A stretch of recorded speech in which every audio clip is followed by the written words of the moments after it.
नमस्कार दोस्तों, स्वागत है आपका हमारे चैनल न्यूज टुडेज 124 पर। तो आज हम एक ऐसे मुद्दे पर बात करने वाले हैं जो इस चुनाव में कहीं गुम हो गया है, और वो है शिक्षा और यूनिवर्सिटी का मुद्दा। राहुल गांधी लगातार अपनी सभाओं में एक ही बात कह रहे हैं, हम नालंदा यूनिवर्सिटी को फिर से दुनिया की सबसे बेहतरीन यूनिवर्सिटी बनाएंगे। वो कह रहे हैं कि जैसे कैम्ब्रिज और हार्वर्ड यूनिवर्सिटी है, वैसी ही भारत की धरती पर भी यूनिवर्सिटीज होंगी। लेकिन क्या देश की राजनीति में शिक्षा की बात सुनने वाला कोई है? राहुल गांधी ने अपने कई भाषणों में बार बार नालंदा यूनिवर्सिटी का नाम लिया। वो कहते हैं, हम वो भारत बनाना चाहते हैं जहां हर बच्चे को शिक्षा का अधिकार मिले, जहां गरीब का बेटा भी अपने सपनों को पूरा कर सके। वो नालंदा का उदाहरण इसलिए देते हैं क्योंकि कभी ये भारत का गौरव थी। एक समय था जब दुनिया के कोने कोने से छात्र यहाँ पढ़ने आते थे। चीन, जापान, कोरिया, श्रीलंका, तिब्बत, हर जगह से लोग नालंदा आने को सम्मान की बात मानते थे। राहुल गांधी कहते हैं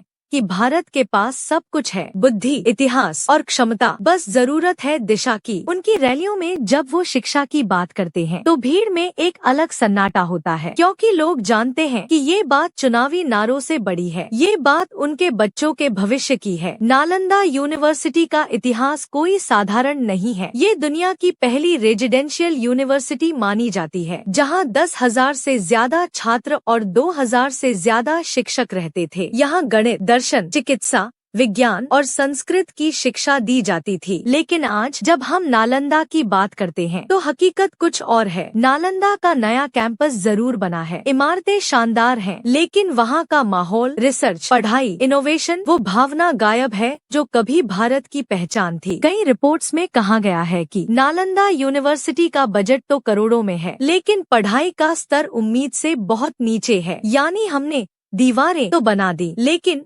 ज्ञान की रोशनी अब भी बुझी हुई है। अब अगर बात करें अमित शाह और बीजेपी की, तो वो भी नालंदा का जिक्र करते हैं, मगर एक अलग अंदाज में।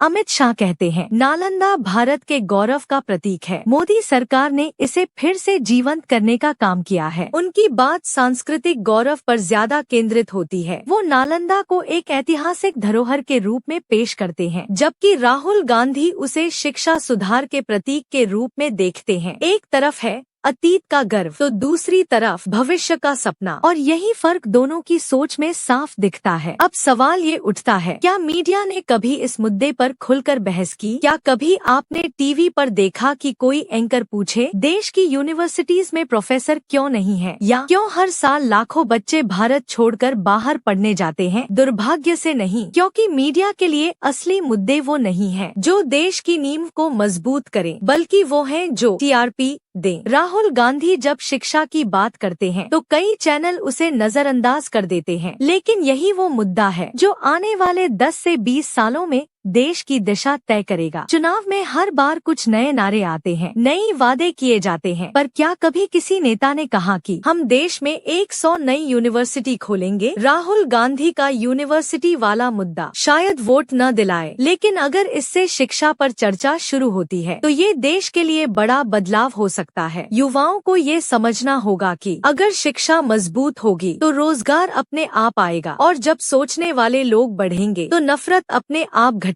तो दोस्तों, सवाल बहुत सीधा है, क्या हमें ऐसे नेता चाहिए जो सिर्फ धर्म और जाति की बात करें, या ऐसे जो यूनिवर्सिटी और शिक्षा की बात करें? अगर हम इस बार शिक्षा को मुद्दा नहीं बनाएंगे तो अगली पीढ़ी हमसे सवाल जरूर करेगी। राहुल गांधी ने एक शुरुआत की है, अब उसे आगे बढ़ाना जनता के हाथ में है। अगर आप भी मानते हैं कि देश यूनिवर्सिटी से बनता है, नेता से नहीं, तो इस मुद्दे पर बात कीजिए। तो दोस्तों, वीडियो अच्छा लगी हो तो हमारे चैनल को सब्सक्राइब करो और लाइक करो और शेयर कीजिए, और जागरूक रहिए। जय हिंद।